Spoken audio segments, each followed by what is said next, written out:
This is Jeffrey Seller, who is the producer of Hamilton. How many people here have seen Hamilton? Okay, how many people have seen it more than once? How many people want to get information about how to get more tickets to Hamilton? Okay, we have a little film we're going to show first, and then we're going to have a conversation. I'll introduce Jeffrey more formally in a moment. Okay? Run the tape.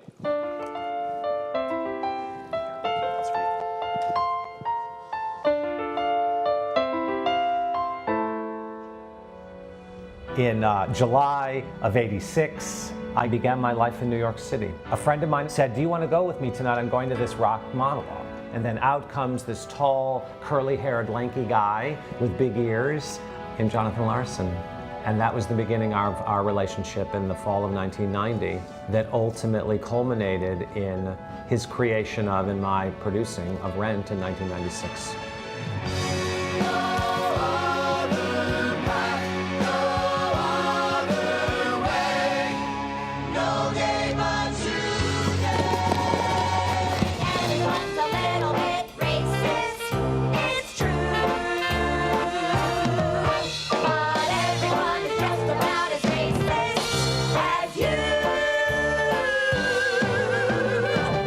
Up on Washington Heights, up at the dawning, I'll wipe down the awning. Hey y'all, good morning. Perhaps the greatest musical ever written returns to the place where it all began. What have we got but the cranes above us soaring, the commotion and the clamor in the welding of the steel. I'm past patiently waiting, I'm passionately smashing every expectation, every action's an act of creation. I'm laughing in the face of casualties of sorrow. For the first time I'm thinking past tomorrow. And the 50th anniversary Tony Award for Best New Musical goes to Rent. Avenue Q. In the Heights. Hamilton. Look around. Look around. How lucky we are to be alive right now. Thank you. Well, very impressive. Okay. So, Jeffrey is, we'll go through his background in a moment, but he's a native of the Detroit area, University of Michigan graduate, and as you saw, went to New York in 1985-86 and produced a number of plays that are extraordinarily successful. Hamilton, the most recent of which. We'll talk about that in great detail. But let's start off by, let me ask you this question.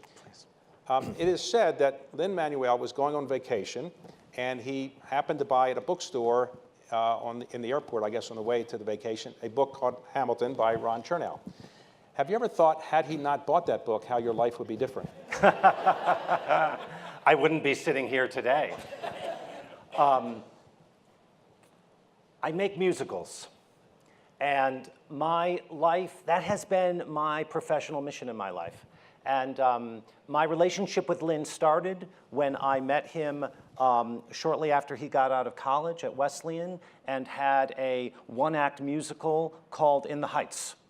And it was through that process of working with Lin, working with his collaborator Thomas Kail, that we ultimately got In the Heights to Broadway.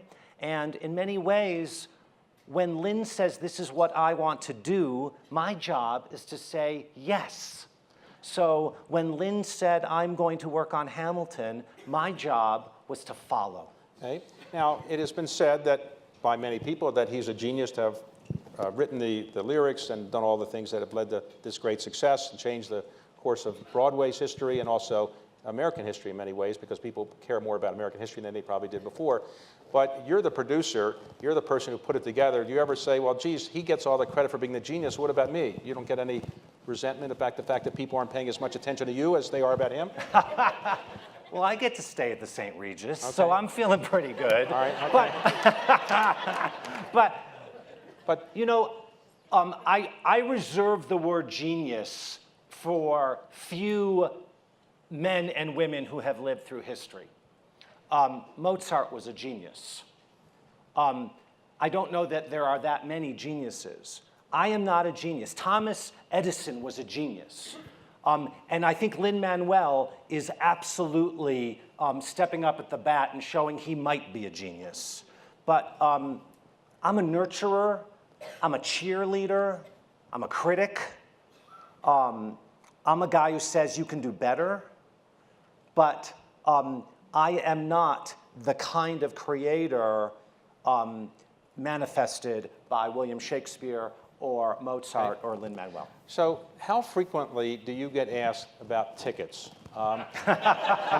Everybody wants tickets, but the VIPs, the most prominent people in the country of the world, they call you up and say, can I get tickets for free? Do people expect to get them for free? Fortunately, the culture has changed, and now they at least do not ask for. The only person in my career who consistently asked for tickets for free and expected them, and I was too intimidated to contradict her, was Elaine Stritch. Okay.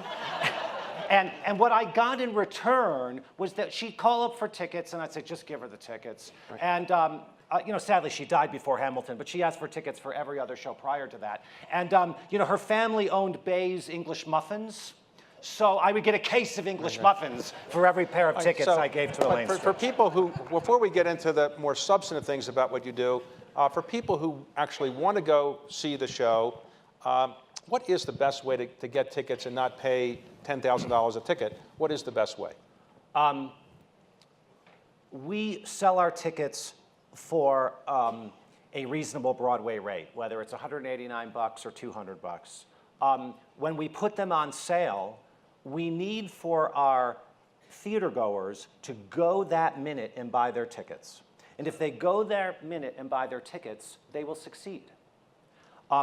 What happens in this new marketplace in which StubHub and Vivid Seat and SeatGeek have made a huge impact is that they go that first day because it's in their best economic interest, and they buy up as many of those tickets as they can. So if we as consumers don't act quick, then they're going to wind up with those tickets, and then we're going to have to go to them and pay many multiples of the face value in order to get those tickets. So we've worked hard at my office to, number one, try to slow down the StubHubs and the Vivid Seats and the SeatGeeks of the world by at least taking away their automatic robots that go online and buy tickets. We've actually passed legislation both on the state level in New York State and on the federal level that President Obama signed. It was the only bipartisan legislation that I think may have passed the Congress last year, in fact, that both the Republicans and the Democrats in the Senate supported this anti-bots legislation. So one, slow down the bots. Two, reach out to our consumers and give them advance notice. Tickets are going on sale for the next block. Go there that day, buy your tickets. But I often notice that President Obama or other prominent people will go, and they must call at the last minute. So you must have some tickets in your pocket. And so at the last minute, if President Obama doesn't call, who gets those tickets? Well, here's the good news, that yes, we are always holding tickets in our pocket, as is the restaurant you want to get into that won't let you in tonight, as is that hotel. And if President Obama does not call, then often those tickets go on sale at 6 o'clock before that evening show.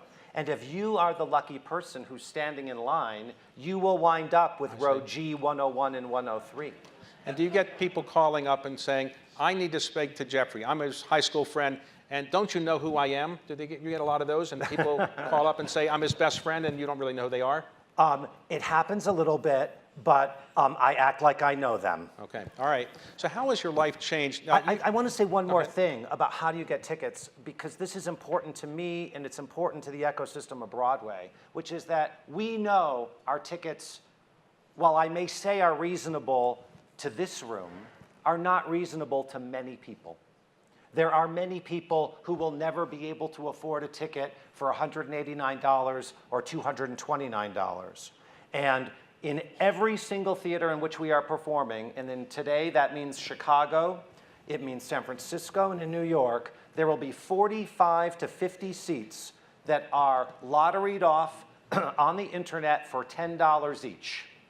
That's 20,000 tickets in New York per year that go to consumers who pay $10 and they sit in the first two rows. Okay, well, now you started that with rent. you did. came up with the idea of rush tickets. Yes. And initially, people were standing in line for all night, so now you have a lottery. How do you make sure that the robots aren't buying the lottery tickets? Well, because there are computer mechanisms to stop it, and then the person who wins the ticket has to show up in person at the box office, prove who they are, and then only then do they receive the ticket. So through that live interaction between 6 o'clock and 8 o'clock, we can verify that the winner is the person receiving I think you may be right, because I did go to see Hamilton the last night that Lin-Manuel performed, and I went on StubHub, and I actually saved money because groups had often asked me if I want to come see it, and I realized it would probably involve a $5 or $10 million contribution to their organization at some point. So by paying $10,000 a ticket, I actually saved money. But I got, I had a whole row in the third row, and it was great. But in the first 2 rows, I said, these people don't look like they can afford these seats. How did these people get these seats? Because they looked like they were kind of, scruffy people who just were in the Greyhound bus station. All of a sudden, they're sitting in the front row. Now I know, right? Yeah, and funny story about rent.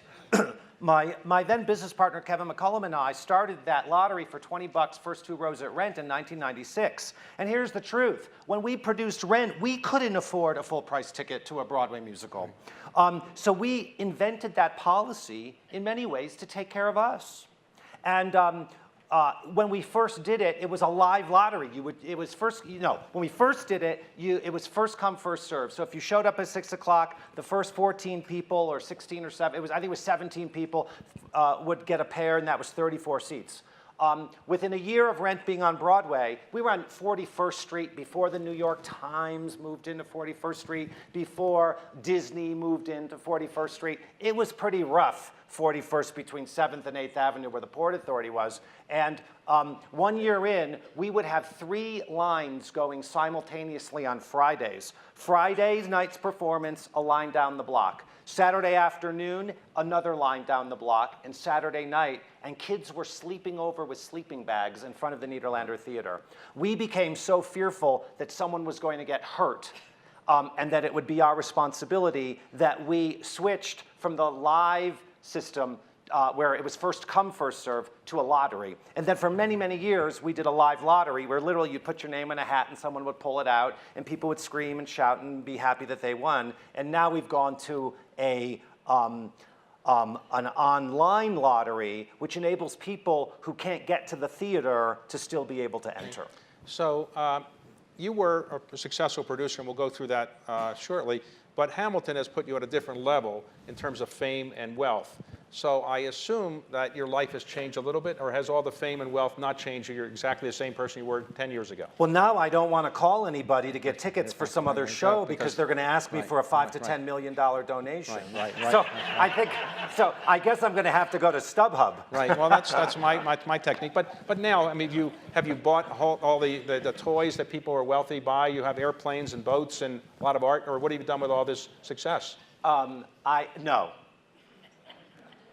I'm a kid from Oak Park, Michigan. Okay. I come from a family that acted middle class, but was not middle class. I went to the University of Michigan thanks to the Pell Grant.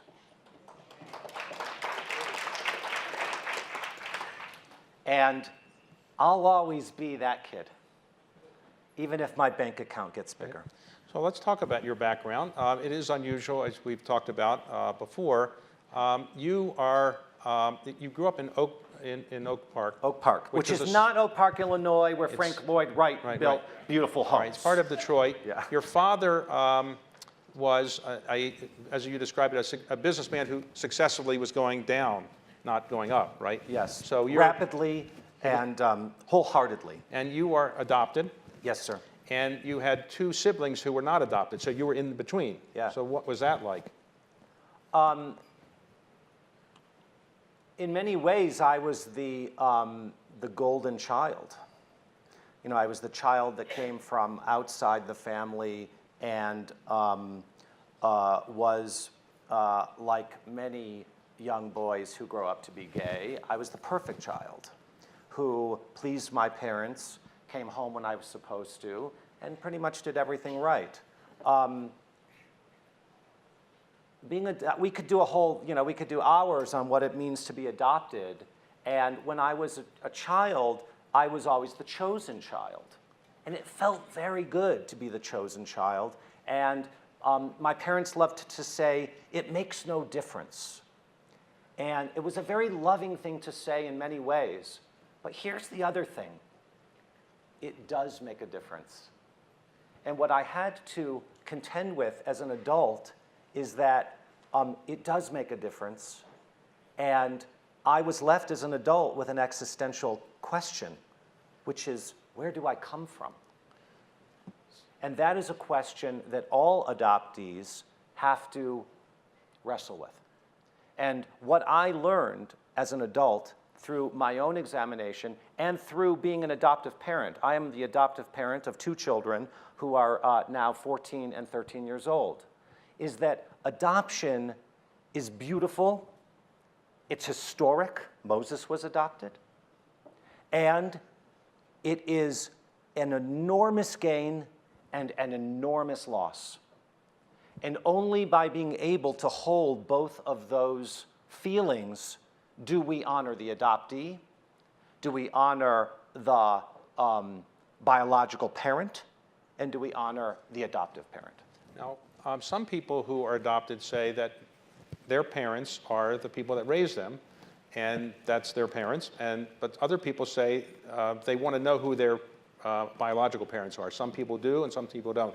You tried to identify who your biological parents were, and did you succeed? Yes, I was of the first opinion for the first 35 years of my life. My parents are my parents, and that's that. And then I realized that something was stirring up inside me. And I think that when I had 2 children, it really started stirring up inside me. So I went on that mission to find out, where do I come from and who do I look like? And I used the state of Michigan, Oakland County court system in order to do it through the legal manner. And in fact, I discovered my biological mother, my biological father. They were both deceased.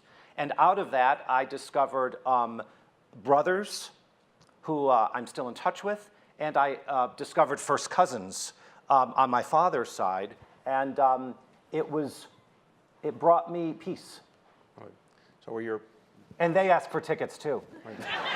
And were your biological parents... So I just have more people asking for tickets. Were your biological parents Jewish? This is your first cousin from Cleveland. Can we come see Hamilton? Were they Jewish, Yeah. your biological? Okay, here's the fun thing. I'm Jewish. My biological father was a Lithuanian Jew. And it turns out that the Seller family is a Jewish family from Lithuania. So that was an interesting concurrence. And my biological mother was Irish Catholic. And there looks this face. Okay. Yeah. So let's talk a moment about Hamilton and that play and that phenomenon. So when you had done things with Lin-Manuel before, he called you up and said, I have an idea about a founding father, and I'm going to do it in hip hop. And what was your initial reaction? Well, I did La Boheme in the East Village where tuberculosis became AIDS. So it didn't rattle me. But the truth of it is that Lin imagined it initially as an interim project in which he could make a concept album and express all of his hip-hop tendencies in the truest form and not have to be a slave to the theatrical narrative. And he wrote one song. And in fact, that was the song that he performed at the White House in the spring of 2009. And he said, it's my next project, but in fact, all he had was that song. And he wrote about one song a year for about 3 years. And then ultimately, it was his collaborator and our colleague, Thomas Kail, who said to him, hey, instead of writing one song a year, why don't we get you going one song a month, and then we'll put these together and see what we have. And once we put together 8 of those songs in succession, it was obvious that, in fact, he was writing a theatrical narrative with a beginning, a middle, and then potentially, well, of course, an end. Now, explain to people who may not know what a producer in Broadway does. Because a producer in Broadway is different than a producer in Hollywood. Hollywood, you have the studios, and they're often more powerful than sometimes the producer. And the producer in Hollywood, in Broadway, you are everything. You make all the financial decisions, you do the hiring, is that right? Yeah, when people ask that, which is always a good question, I say it's like being the CEO of your own company. It's like the guy who is the CEO of Starbucks, who started Starbucks as one chain or one store and then grew it. So, of course, nominally, my job is to raise the money. Everybody knows that. And that's a very small part of the job. It's a sales job. And what I mean by that is that I have to sell from beginning to end, whether that is after, but we'll go back to that in a minute.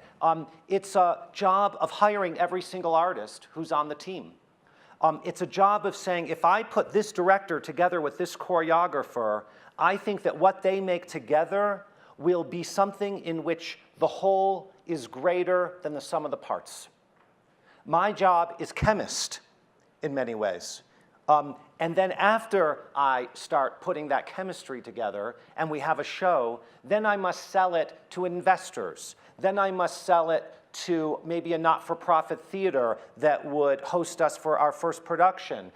Then I might have to sell it to the Broadway landlord whose theater I want to rent. Then I have to sell it to group sales agencies who I'm hoping will buy tickets for their large group parties. Then I ultimately have to sell it to the end consumer.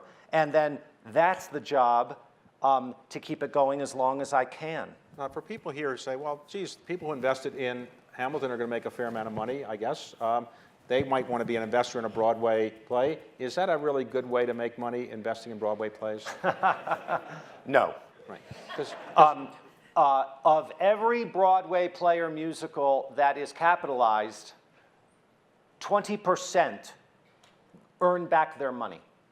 You know, we have a word, hit and flop. And everybody uses these words. That was a hit, it was a flop. And a lot of shows get called a hit just because they're running on Broadway, but they are not hits. A hit means one thing, which is that the show earned back its capital. Can you imagine in your business, David, if that was the barometer of success, that all you did was earn back your capital? And what I'm saying is only 20% of the shows just earned back their capital. So when you went to people on Hamilton, people presumably who've done business with before and said, I got this great idea, Lin-Manuel's a genius or close to a genius, and we're going to do a hip-hop play about Alexander Hamilton, what was their reaction? Was it hard to raise money? I know. It sounds like it might have been, but in truth, because we would present to them 8 of his songs, all you had to do was present 2 of the songs, and literally people were begging us to put money into it. So if somebody put in $1 million at the beginning, when all is said and done, will they wind up making 10 million, 50 million, 100 million? They'll easily multiply by 10 their initial investment. I don't know if it will be 20 at the end, or we don't know. Hamilton will celebrate its 2nd anniversary on Broadway in a month. So where it's going to end, I don't know. But to put it in some perspective, I think there was a moment in time where the Phantom of the Opera was the most successful and profitable entertainment venture in the history of mankind. More profitable than any movie had ever been, more profitable than any single record or TV show.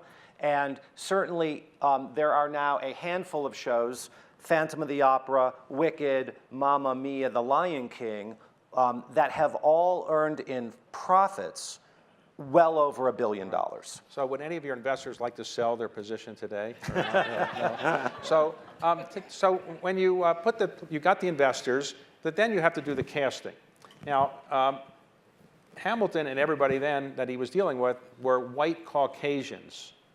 The idea of having non-white Caucasians, was that controversial, or did Lin-Manuel insist on it? Did you think it would work?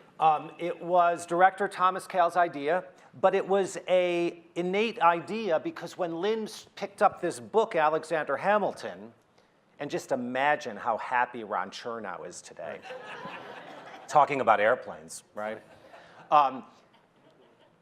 Lin looked at the character of Alexander Hamilton, and he heard all of his favorite hip-hop artists in his head as he was following the life of Alexander Hamilton.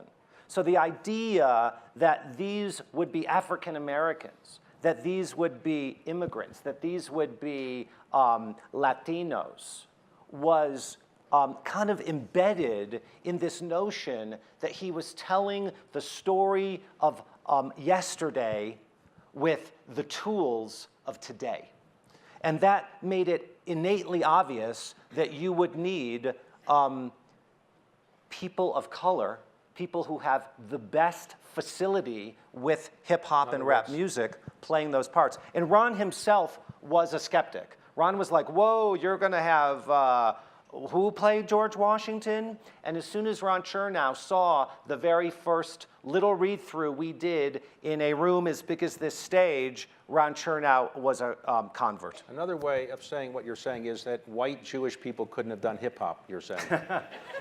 Hip-hop, baseball. Right, a lot of things. Okay, so... Sandy Koufax, I know. All right, so when you got the play together, and then you went off Broadway for a while. You I'm started just off, trying to think if Eminem is Jewish. He's not Jewish. Anyway, go on. So you went off Broadway initially, right? Yeah. And was it apparent from the first night that it was going to be a success, or did it have some word of mouth before you knew it was really going to be a big success? Hamilton was unlike any other show I have ever produced in that we did a workshop for our own purposes in May of 14. And we did it in a 150-seat theater on 52nd Street, the 52nd Street Project in New York City. We used their space. We had 150 seats. And what we did is we did that workshop so that director Tommy Kail and choreographer Andy Blankenbuehler could start to physicalize the show, which means get it from the music stands, where an actor's just sitting in a music stand, up on its feet, and figure out, how are we going to stage this?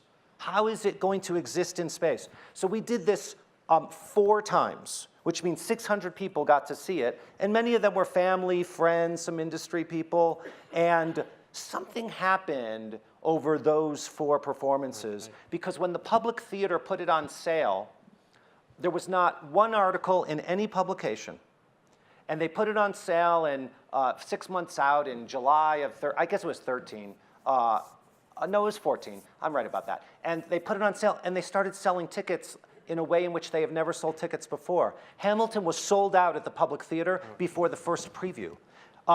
Something happened with those 600 people, and it's the power of 600 people when they are passionate about something, which is that they started talking to their friends, and then we sold out 20,000 seats before we ever had a preview.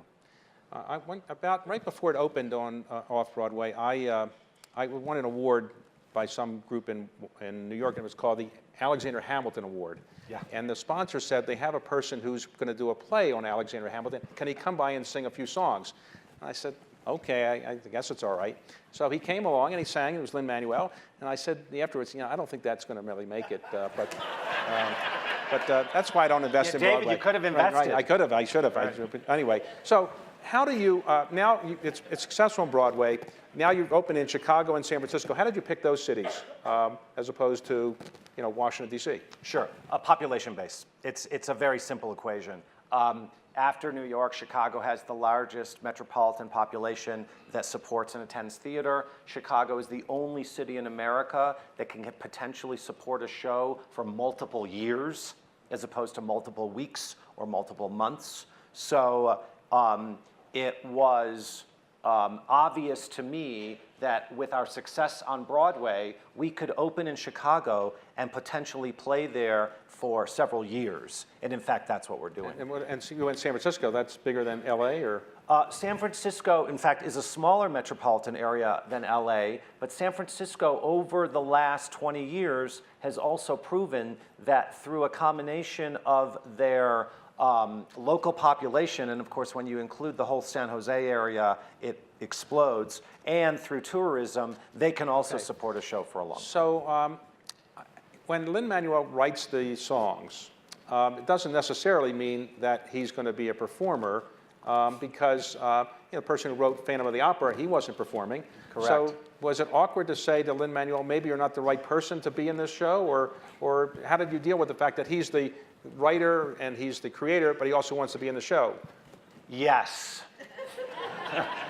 Yes, you say yes. But we had experience with this because, in fact, when Lin wrote In the Heights, his first Broadway musical, he wrote it as a sophomore project at Wesleyan.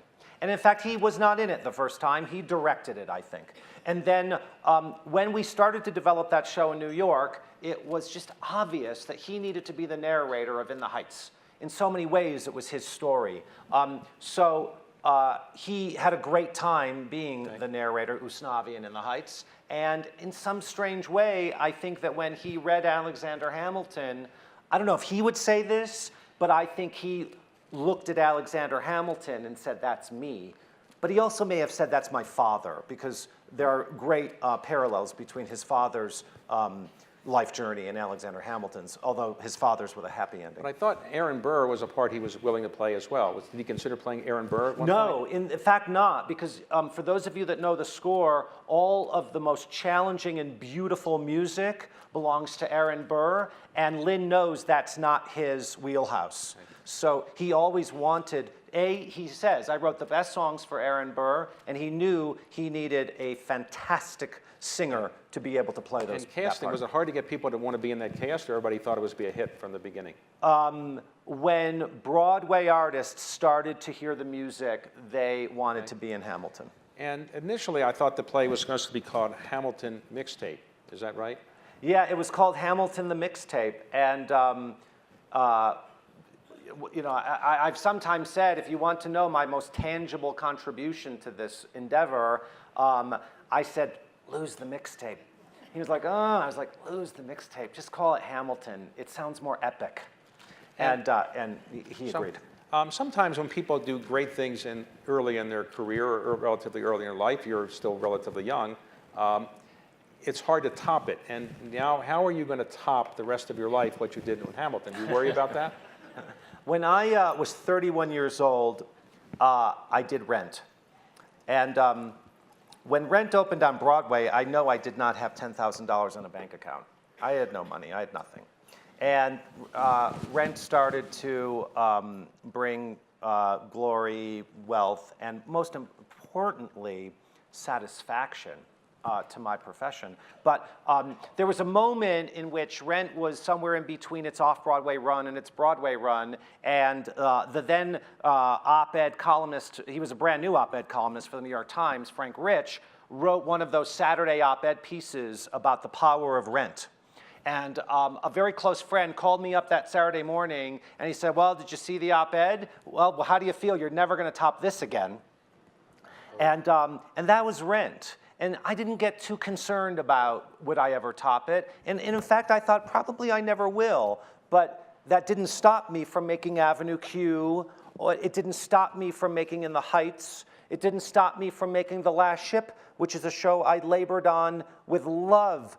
And it failed. And it was a crushing, sad failure that I'll always live with as well. That was the show that Sting wrote and performed in. And why do you think that didn't work? I think that show was a beautiful, poetic elegy to a dying town, a dying industry, to the loss of jobs, to the loss of local culture, to the loss of parental relationships, to the loss of romantic relationships. And it was too much. I don't think the audience wants to sit through a show that is about that much loss. But you're and by the way, all Monday morning quarterbacking, right? But hindsight. You could spend the rest of your life on Hamilton. You could do more productions all over the world. You could do a movie. You could do books and so forth. Do you want not to spend the rest of your life on Hamilton, or do you really wouldn't mind spending 10 more years of your life on Hamilton? The truth of it is that I am always on to the next.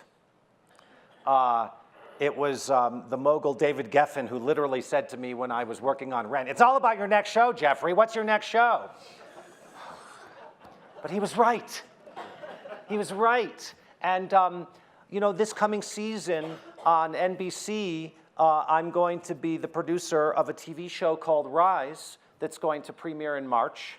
It's written by the great Jason Katims, who was the writer and showrunner of Friday Night Lights and Parenthood. And Rise was an idea that I had that is a show based upon a nonfiction book called Drama High by Michael Sokoloff. And Drama High is about an inspirational high school drama teacher named Lou Volpe, who spent over 30 years in Levittown, Pennsylvania at Truman High School.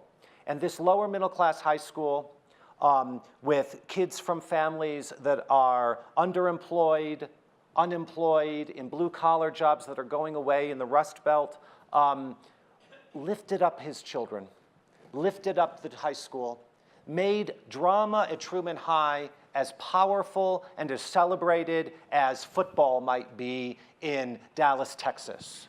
And I was so inspired by this book, I brought it to NBC and said, I think we can make a TV show about this. And lo and behold, it'll be on TV next March. So today, when I went to see Hamilton, I didn't get invited, not that I should have, backstage. But I wonder, how do you decide who gets, everybody call up and say, I want to go backstage? How do you decide who gets to go backstage? Is there a backstage person who decides that, or how do you decide that? David, the next time you come to Hamilton, I am inviting you backstage. Thanks.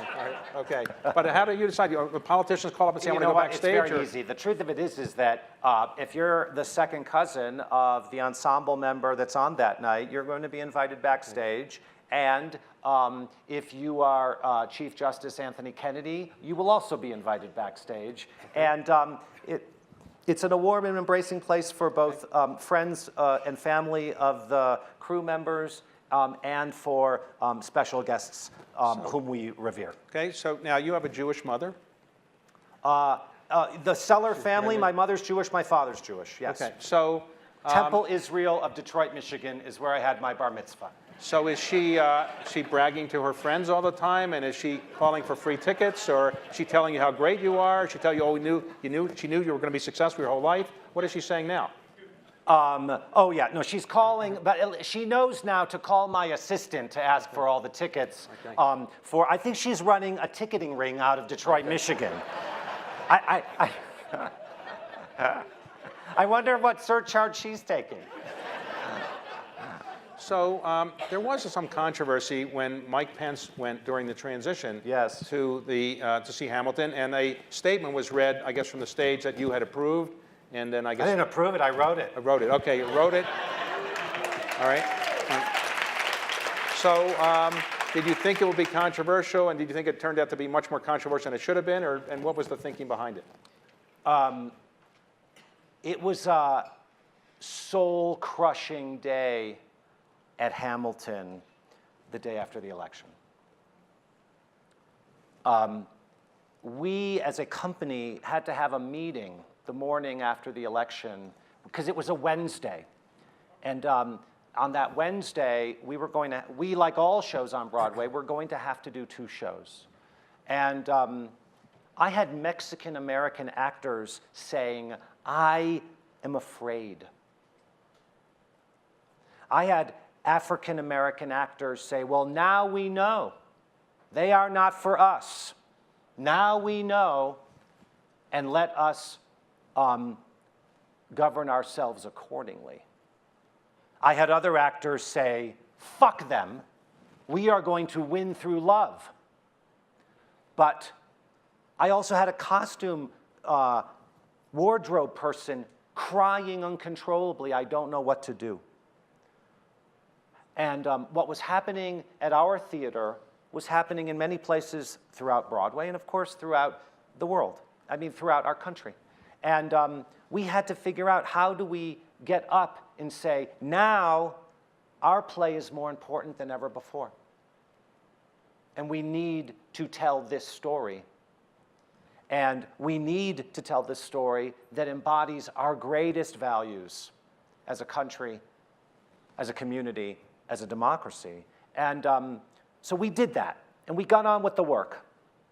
And several weeks later, it was a Friday, I was going to play hooky that day and go to a movie at 4 o'clock. I wanted to see that new Kenny Lonergan movie. And literally, I got out of the subway. I'm still taking the subway, David. Okay. Do you have bodyguards, though? I don't have bodyguards, although I felt like I might need them after that Pence event. But in any event, I got out of the subway, and I got a phone call from my COO, and she said, I need to tell you something. The Pence team is called, and he wants to go to the show tonight, and what should we do? And you know what I said? Fuck. Like, I just didn't want to deal with it. I wanted to go to this movie. And so I said, well, we cannot deny this man a ticket. I'm not going to tell him it's sold out because everybody knows we have tickets in our back pocket. Right. And I said, sell him the tickets. And then I thought, what am I going to say to my actors? How are they going to go on and perform for this man? Because we know what he embodies. And so I got to the movie theater, and I pulled out my iPhone, and I wrote that statement. And of course, it was 3 times as long. And I said, we're going to have to do this. And then I called Tommy, the director, and I was like, I know we're not going to do this, but let me just read this to you. I said, Pence is coming tonight. What are we going to do? I want to read you something. I know we're not going to do this. Tommy is the clear-headed one in our group. And I read him that statement, and he said, wow, let's get Lynn on the phone. And Lynn was in London making Mary Poppins 2 with Disney. So, but it was 5 hours ahead, and within 1 second, me and Lynn and Tommy are on the phone, and I'm standing at the Lincoln Plaza Cinema. And we read it to Lynn, and Lynn said, okay, let's start editing it. And then Lynn started adding and subtracting to it with his own rhetorical flair. And the 3 of us made a decision right then and there, we are going to do this statement tonight. Okay. And that's what happened, and I had no, and I knew it was going to, I said, yes, this is going to be the story if we do this on tomorrow, but it wasn't about getting a story. It was about us using this opportunity to say, look at us, we are here. Right? It was a form of active communication, maybe resistance. Now, the maximum number of times... And by the way, I want to tell you, and I'm proud of it. Okay. The maximum number of times that somebody should see Hamilton, how many times do people, I assume there are people who have seen it 10, 20 times or so forth, but you recommend everybody see it 2, 3, 4, and 5 times, right? Well, I think one of the things that makes Hamilton so powerful and so rewarding is that with each viewing, you as an audience member will discover something else. And I think that that keeps us engaged. So if you haven't read the original book by Ron Chernow, I highly recommend it. It's about 732 pages, but it's an incredible book.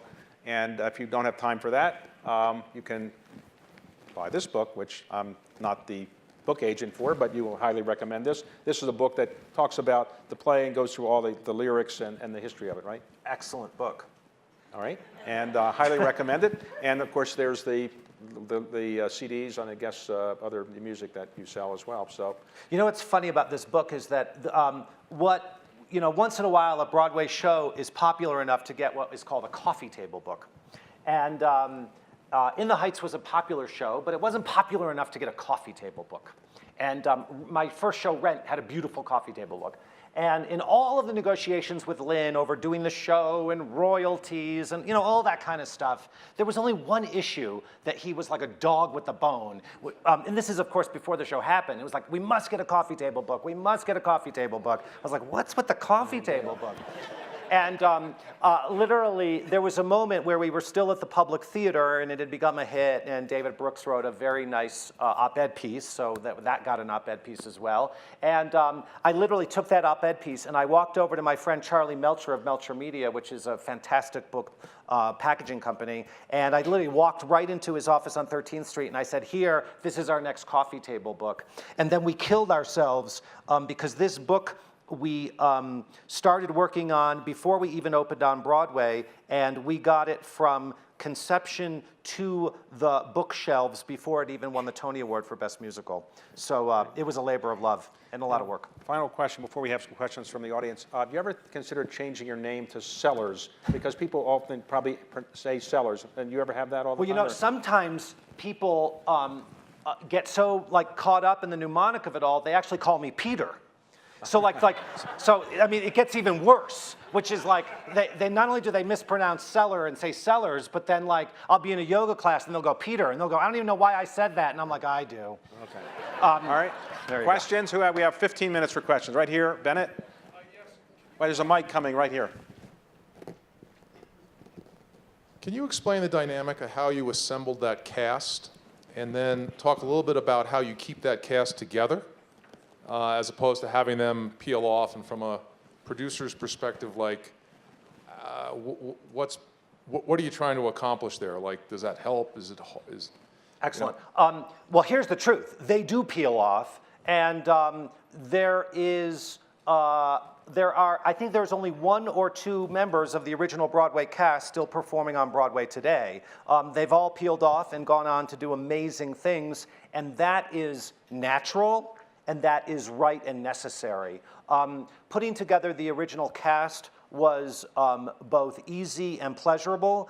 To give you a couple examples, Lynn and Tommy have had this freestyle group called Freestyle Love Supreme that does improvisational hip hop. And they've been doing that for over a decade. And it was through Freestyle Love Supreme that they discovered Daveed Diggs in San Francisco. And he lived in Oakland, and he did local theater in San Francisco, and he did some hip hop on his own. But that was about where his career was.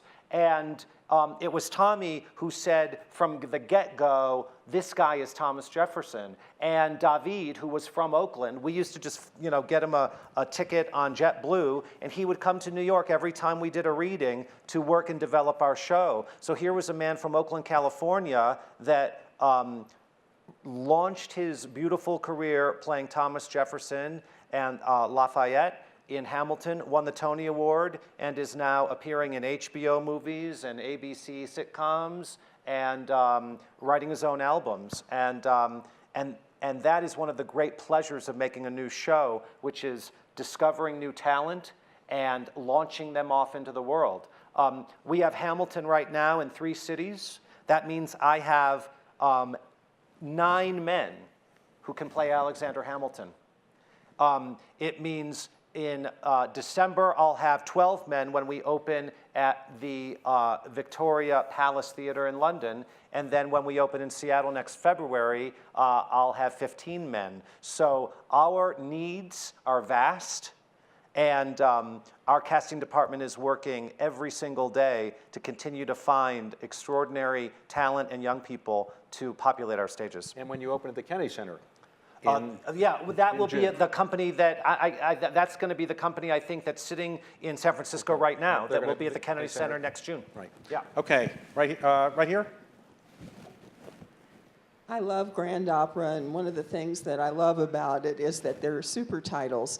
The language and rhythm and density of the language in hip hop is often hard to pick out. And when I saw Hamilton, I was so engaged with it and yet frustrated by the fact that it was coming at me too fast for me to pick up what I wanted to hear and understand. And therefore, I was wondering if you'd ever consider doing, at a theater such as the Winspear in Dallas or something, which allows for super titles, if you'd ever consider doing it that way.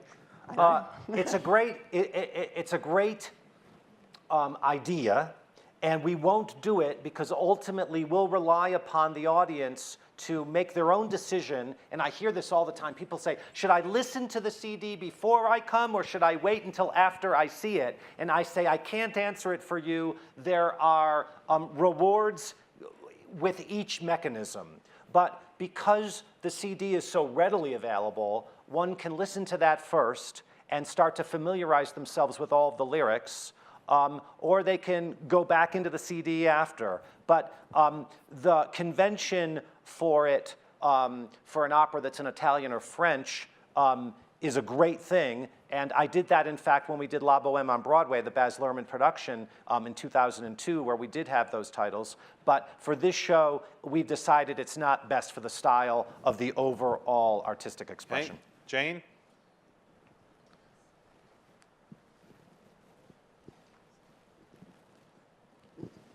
Hi. When I watched the show, it occurred to me that it was an incredible teaching tool to an audience that probably knew nothing or little about Hamilton. And my question is, do you know, is there any way to know what percentage of your audience had any sophistication about Hamilton?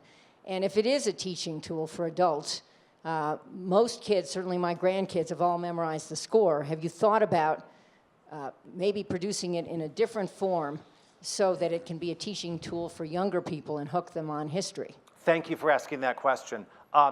Here's what we're doing. From the get-go, Lynn and Tommy and I made a commitment that we wanted to ensure that this was a powerful teaching tool for young people, and specifically a powerful teaching tool for young people that would not otherwise be able to afford to see this play.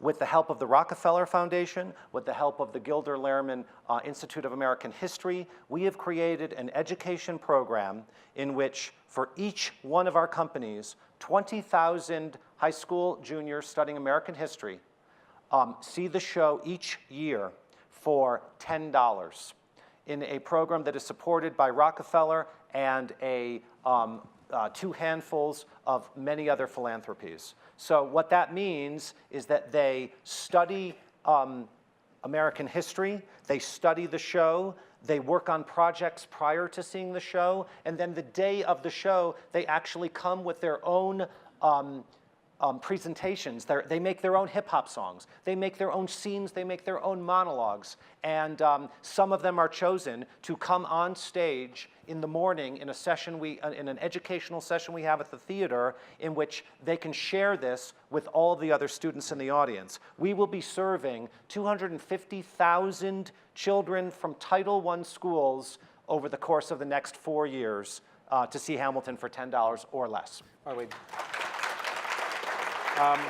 right, and speaking of children, do your own children treat you differently now that you're more famous than before? They could care less. Really? They criticize me, they ignore me, you know, yeah. Welcome to the club. Okay. Yes, right here.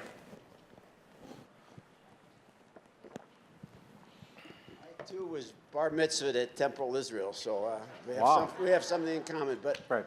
I have a friend, Roy Furman, who does a lot of investments in Broadway shows, and his young daughter came to him with incredible enthusiasm about, I assume you know, I don't know how big her investment was, but she went crazy about investing in Hamilton, and I'm just kind of curious how that came about. Yeah, Jill Furman is a respected colleague who got involved with In the Heights early on, so she was with me on In the Heights, and then I invited her to join me as well on Hamilton. Lovely lady, and Roy is a friend and a colleague, and he will enjoy the benefits of his own investment in Hamilton for many years to come.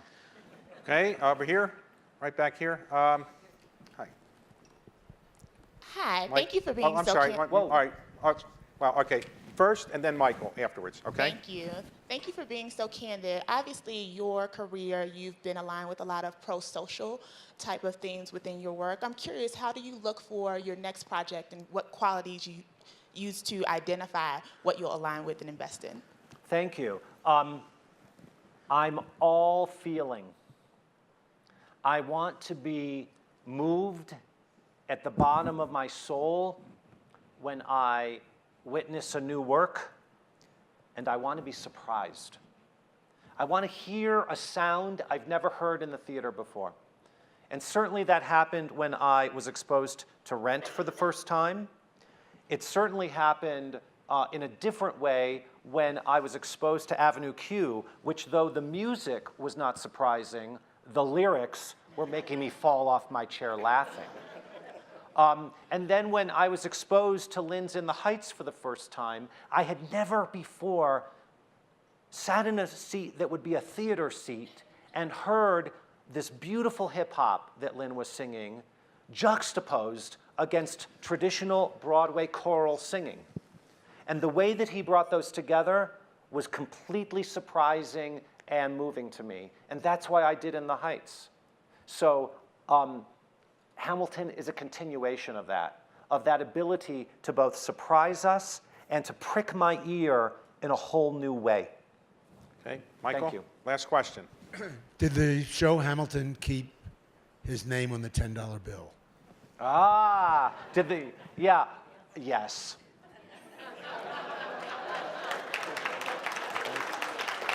And I have one more question, which is open-ended and provocative. Will the show Hamilton do anything to help us sustain our democracy? Thank you. Thank you very much. Thank you all. Jeffrey, thank you. David.